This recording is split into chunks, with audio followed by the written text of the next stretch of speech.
নমস্কার, জয় ইস্ট বেঙ্গল। ভালো আছেন আশা করছি। এটা একদম অন্যরকম দিন, একদম অন্যরকম দিন। আমরা বহু বছর ধরে যারা ইস্ট বেঙ্গল আড্ডা করি তারা এই দিনটা দেখতে চেয়েছিলাম। এটা একটা নতুন সূর্য আমাদের কাছে মনে হচ্ছে, এটা একটা নতুন আলো মনে হচ্ছে আমাদের কাছে, যে আলো আমরা ভালোবাসার সঙ্গে গায়ে মেখে নিয়েছি। দেখুন, বিগত বেশ কয়েক বছর ধরে আইএসএলে ইস্ট বেঙ্গল আসার পর যে গ্লানি আমরা সহ্য করেছি, যে অপূর্ণতা আমরা দেখেছি, যে খারাপ লাগা আমাদের মধ্যে বিচরণ করেছে, এত সব কিছুর পরেও মুখ বুজে আমরা অনেক কিছু সহ্য করেছি। আমাদের অনেকের চোখের জল পড়েছে, মাথা নিচু করে মাঠ থেকে ফিরে আসতে হয়েছে, টিভির পর্দা বন্ধ করে পাড়ার মাঠে বসা যায়নি, পাড়ার রকগুলোতে কটূক্তি শুনতে হয়েছে। এত কিছুর পরে আজকের এই দিনটা যখন আমরা দেখি, তখন সূর্যটা কি নতুন বলে মনে হয় না? অবশ্যই মনে হয়। ইস্টবেঙ্গল আইএসএল চ্যাম্পিয়ন, এটা একটা অসম্পূর্ণ বাক্য আমার মতে। আপনারা কি বলবেন আমি জানি না। ইস্টবেঙ্গল আইএসএল এবং আইডব্লিউএল চ্যাম্পিয়ন, এবং এএফসিতে দুটি ক্ষেত্রেই পুরুষ দল এবং মহিলা দল দেশকে প্রতিনিধিত্ব করবে। এইটা হচ্ছে সম্পূর্ণ কথা। ইস্টবেঙ্গল দেশের মধ্যে প্রথম এমন একটা ফুটবল দল যেখানে এএফসিতে দুটি ক্ষেত্রেই মহিলা এবং পুরুষ ফুটবলে দেশের প্রতিনিধিত্ব করবে। এটা একটা সম্মানের, এটা অনেক একটা বড় দায়িত্বের। আশা করি যারা আছেন টিম ম্যানেজমেন্টে তারা আরও ভালো করে টিমটা বানাবেন।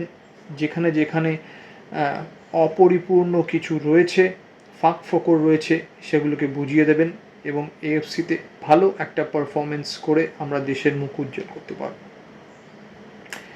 এটা তো গেল একটা কথা, কিন্তু বিষয়টা যেটা সেটা হচ্ছে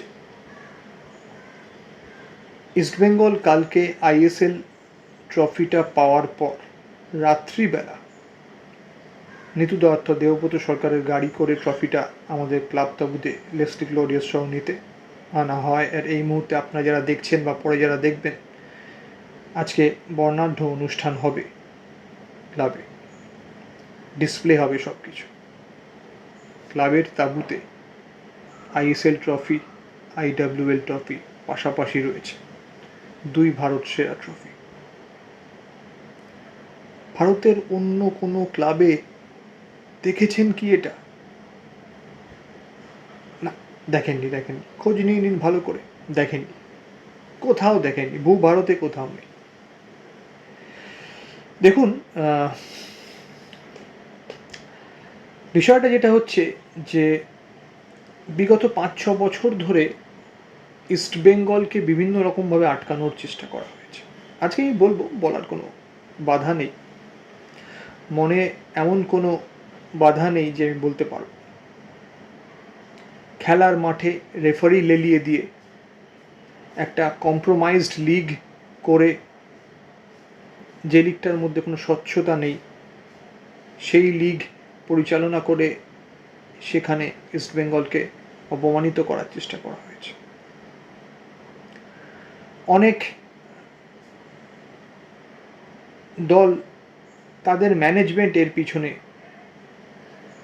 প্রচ্ছন্ন হয়তো কাজ করেছে, অনেক অপমান সহ্য করতে হয়েছে সমর্থকদের।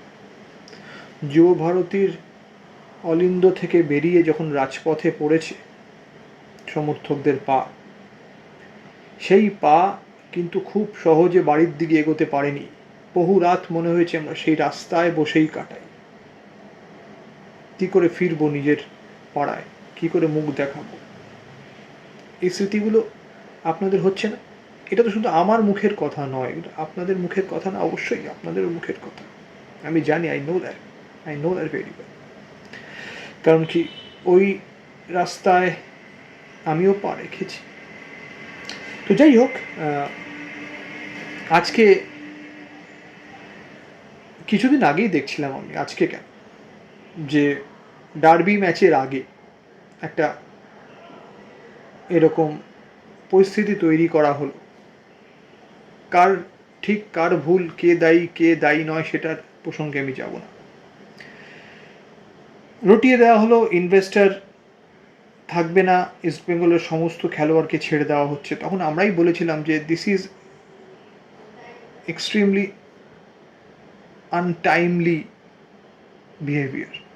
এই সময় এটা করার দরকার ছিল না, একদম দরকার ছিল না।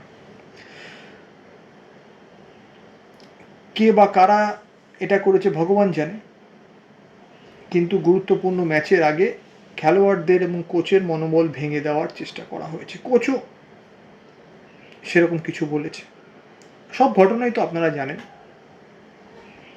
তো যাই হোক, ইস্টবেঙ্গল যে শেষ দিন পর্যন্ত লড়াই করে লিগটা নিজের ক্লাব তাঁবুতে নিয়ে যেতে পারবে, সেই বিশ্বাসটাই আস্তে আস্তে নষ্ট হতে বসেছিল। কোনো এক মরক্কোজাত স্প্যানিশ খেলোয়াড় ইউসুফ এজেজিরি, কোনো এক জিকসন সিং, কোনো এক বিপিন সিং, কোনো এক ব্রাজিলিয়ান মিগেল ফিগেরা, কোনো এক প্যালেস্টাইনের যুবক পাসিম রশিদ, তারা হয়তো অন্যরকম ভেবেছিল। একজনের কথা না বললেই নয়, প্রভসুকন সিং গিল। তার হাত নয়, পা ইস্ট বেঙ্গলকে লিগ এনে দিয়েছে। দেখুন, আজকে আমি সংবাদ মাধ্যমে পড়লাম, ইনভেস্টারের কর্তারা বলেছেন ইস্টবেঙ্গলের আইএসএল ট্রফি ইস্টবেঙ্গল ক্লাবেই থাকবে। কোথায় থাকবে এই ট্রফি? তো সমর্থক হবে। Trophy belongs to the supporters. একটু পরে যারা দেখবেন ইস্টবেঙ্গল গ্যালারি ভরিয়ে দিয়েছে, এটা তাদের ট্রফি, তাদের আবেগ। এটা কোনো কর্পোরেট হাউসে কীভাবে বন্দি থাকতে পারে? এটা তো কোনো ফ্র্যাঞ্চাইজি দল নয়, তাই না? আমি এর থেকে বেশি কিছু বলতে চাইছি না। কি বলতে চাই বা কি বলতে চেয়েছিলাম আপনারা সকলেই সব কিছু জানেন, নতুন করে বলার কিছু নেই, অনেক বলা হয়েছে। কালকে অনেকেই গলা ফাটিয়ে বলছিলেন, তো ঠিকই তো। নিজের দমে যদি কিছু করতে হয় এভাবেই করতে হয়, এভাবেই করে দেখানো যায়। সময় লাগে, সোজা রাস্তায় লক্ষ্যে পৌঁছতে সময় লাগে, কিন্তু মনে রাখবেন সাফল্যের না শর্টকাট হয় না। যদি সম্মান দিয়ে মাথা উঁচু করে নিজের সম্মানটা বিকিয়ে না দিয়ে সাফল্যের চূড়ায় যেতে চান, তাহলে সময় লাগবে। আজকে ইস্টবেঙ্গল এফসি সেটা করে দেখিয়েছে। নিজের জেতা ট্রফি আজ ইস্টবেঙ্গল ক্লাবের তাঁবুতে শোভা পাচ্ছে। মহিলাদের জাতীয় দিক আই লাভ ডুয়েল এবং ইন্ডিয়ান সুপার লিগ, এটা এমন একটা কৃতিত্ব, আবার বলছি, ভারতবর্ষের কোনো ক্লাবের নেই, কোনো ক্লাবের নেই। নিজের দমে, এটাকেই নিজের দম বলে। ঠিক আছে, একটা গুরুত্বপূর্ণ কথা বলি, সেটা হচ্ছে যে এই মুহূর্তে এতটা এগিয়ে ভাববেন না। আমি সকলকে অনুরোধ করব, কিছু সম্ভাবনার কথা বলছি। 1 নম্বর, অস্কার ব্রুজনের সঙ্গে নতুন মাস সেই 1 তারিখ মিটিং হবে এবং অস্কার ব্রুজনকে তার নিজের দায়িত্বে রেখে দেওয়া যাবে বলে ইস্টবেঙ্গল কর্মকর্তারা মনে করেন। তারা এই ব্যাপারে অসম্ভব আশাবাদী। অস্কারের সঙ্গে ইস্টবেঙ্গলের সমস্যাটা কি? অস্কারের সঙ্গে ইস্টবেঙ্গলের সমস্যা 2-3 জন ফুটবলার, প্রাক্তন ফুটবলার নয়, ভুল ধারণা, এটা ভাববেন না। অস্কার কিছু চেয়েছেন, ভালো কিছু ফুটবলার রিক্রুট করতে চেয়েছেন এবং অস্কার একটা নির্দিষ্ট রোড ম্যাপ চাইছে, অ্যাটলিস্ট 3-4 বছরের, 2-3 বছরের অ্যাটলিস্ট রোড ম্যাপ চাইছে। কিন্তু ভারতীয় ফুটবলের এই পরিবর্তিত পরিস্থিতি, সেখানে রোড ম্যাপটা ইনভেস্টার তাকে দিতে পারছে না। ইনভেস্টার বলছে যে আমি জানিই না নেক্সট আইএসএল এর কবে হবে, সুতরাং আমি কিভাবে আপনাকে এই বিষয়গুলো সম্পূর্ণরূপে কথা দিয়ে উঠতে পারব। এর মধ্যে ধরে নিন যে অস্কার হয়তো একটু তার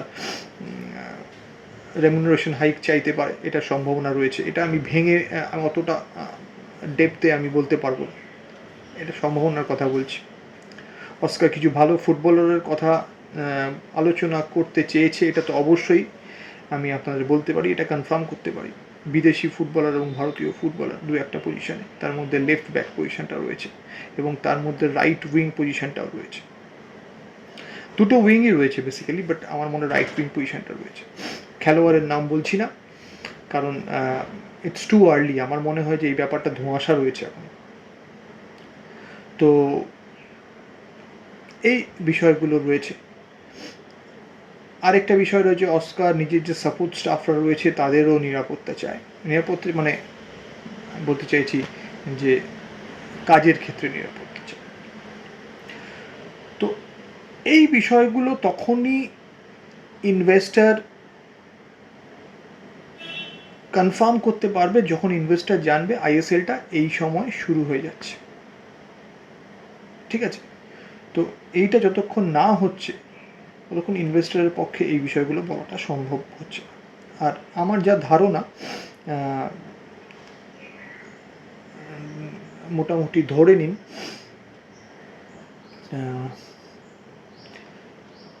23, 24, 25, 26 এই ডেটগুলো খুব ইম্পর্টেন্ট এই মাসের, মে মাসের। এর মধ্যে এআইএফএফ ক্লাবগুলোর সঙ্গে মিটিং করবে এই কয়েকটা দিনের মধ্যে একটা দিন, এবং সেখানে যে একজন স্পন্সরার এএফএফ, প্রিন্সিপাল স্পন্সরার এএফএফ যাকে করবে ভাবছে, যে বিড জিতেছে, তার সঙ্গে তার ব্যাপারে আলোচনা হবে এবং এক্স্যাক্টলি এএফএফ কী চাইছে, রোডম্যাপটা কী, সেই বিষয়ে আলোচনা হবে। এই বিষয়টা যখন ক্লারিটি চলে আসবে যে আগামী আইএসএলটা কবে থেকে স্টার্ট হচ্ছে, তখনই আমার মনে হয় ইমামি, আমাদের মাননীয় ইনভেস্টর, তাদের বিষয়টা আমার মনে হয় পরিষ্কার হয়ে যাবে। আর যখনই পরিষ্কার হয়ে যাবে তখনই আমার মনে হয় যে অস্কারকেও পরিষ্কার করে দেওয়া যাবে এবং ইস্টবেঙ্গল কিন্তু নতুন সামার উইন্ডোতে বড় খেল দেখাতে পারে। ঠিক আছে? তো আমার মনে হয় 4-5 দিনের একটা উৎকণ্ঠা আমাদের মধ্যে থাকবে। এটা ক্লিয়ার হয়ে গেলেই সব কিছু ক্লিয়ার হয়ে যাবে। শুধু ইস্টবেঙ্গলের ক্ষেত্রে না, আমি বলছি যে আইএসএলের প্রত্যেকটি ক্লাবের ক্ষেত্রে 4-5 দিনের একটা উৎকণ্ঠা থাকবে। এই মাস শেষ হয়ে 31শে মে আসার আগেই আমার মনে হয় ব্যাপারটা ক্লিয়ার হবে। 1 তারিখ প্রবাবলি অস্কারের সঙ্গে ইস্টবেঙ্গলের একটা মিটিং হবে। এটা হচ্ছে বিষয় 1 নম্বর। 2 নম্বর, আমি এটা বলতে পারি যে ইস্টবেঙ্গল সম্ভবত 2 জন বিদেশি খেলোয়াড়কে পরিবর্তন করবে। অ্যাকচুয়ালি অস্কারের ইচ্ছা 1 জন বিদেশি খেলোয়াড়কে পরিবর্তন করা, যে আমি শুনলাম, কিন্তু 2 জন হলেও আমি অবাক হব না। ঠিক আছে? কারণ কি, এএফসির বিষয়টা সামনে আছে, এএফসি খেলতে যাবে দল, সেখানে একটু অন্যরকম চিন্তাভাবনা অস্কারের থাকলেও থাকতে পারে, কিন্তু সব কিছু মিলিয়ে শেষ সিদ্ধান্তটা খেলোয়াড় রিক্রুটের ব্যাপারে অস্কার এবং থানবুই সিংটুই নেবে এবং শিলমোহর শেষ পর্যন্ত অস্কারই দেবে। তো সেটা দেখতে হবে। তো যা শুনলাম, বাজ ইন দ্য এয়ার দ্যাট 2 জন বিদেশি ফুটবলার পরিবর্তনের কথা ক্লাবও ভাবছে। এবার অস্কার প্রবাবলি, আপনারা, আচ্ছা বলেই দিচ্ছি আপনাদের, যে অস্কার সাউল ক্রেসপোর ব্যাপারে হয়তো চাইবে যে সাউল ক্রেসপো থাকুক, কিন্তু ক্লাব সাউল ক্রেসপোকে নিয়ে খুব একটা কনফিডেন্ট নয়।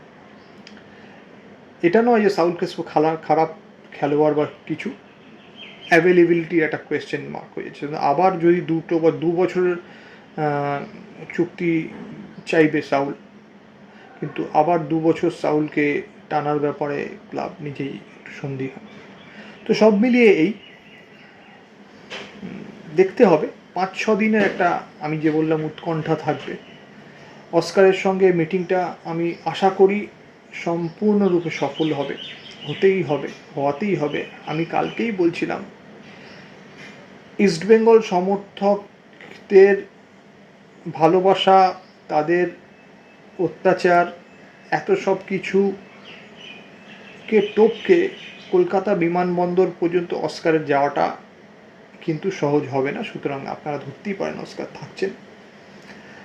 কিন্তু তার আগে এআইএফএফ এর কিছু গুরুত্বপূর্ণ সিদ্ধান্ত ক্লাবগুলোকে জানাতে হবে। সেই বিষয়টা যদি পরিষ্কার হয়ে গিয়ে থাকে বা পরিষ্কার হয়ে গেলেই আমার মনে হয় সমস্ত বিষয় পরিষ্কার হয়ে যাবে। আপাতত এই পর্যন্তই। আপনাদের সকলকে আকুণ্ঠ ধন্যবাদ, অভিনন্দন ইস্টবেঙ্গল আড্ডাকে এতদিন সহ্য করার জন্য। এই দিনটা অনেক কষ্ট করে আমরা দেখতে আমরা পেলাম। আগামী দিনেও সঙ্গে থাকবেন, সাবস্ক্রাইব করবেন, লাইক করবেন, শেয়ার করবেন যারা করেননি ইতিমধ্যেই, যারা করেননি। আর এনজয় দ্য মোমেন্ট। আমি যে কালকে লিখেছি এটা পরিবর্তন। This is actually a change, ultimate change. জয় ইস্ট বেঙ্গল।